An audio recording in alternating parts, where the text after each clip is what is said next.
I suffered a lot of rejection growing up, and in that I felt super insecure. I felt displaced. I felt like I didn't have a place or I wasn't accepted anywhere, and I felt empty and lost. There was honestly nowhere for me to turn where I felt like I belonged. When I was 13, I turned to self-harm, substance abuse, alcohol, men, just anything that the world had to offer me that I thought would help fulfill any of those feelings that I had growing up. I remember even being in relationships with people where I was abused and mistreated, and I thought that that was what I deserved and that was where I was supposed to be. And I just knew that there was no hope for me, that I had lost everything and this was it.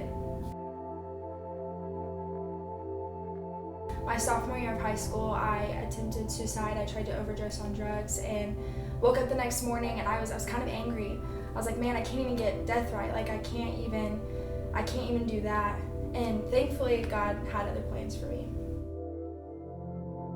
I had a friend that invited me to church, and they were advertising this youth camp, and I decided to give it a shot. That there was honestly nothing else that I could turn to, and I thought that this was my next step. I had a leader look at me, and she said that hope, that joy, that peace and salvation that they're talking about, it's available to you, and you can have it. Do you want it? And with absolutely no hesitation, I said yes. And God quietly said to me, Savannah, this is why you couldn't take your own life, and it was because you had to live it for me.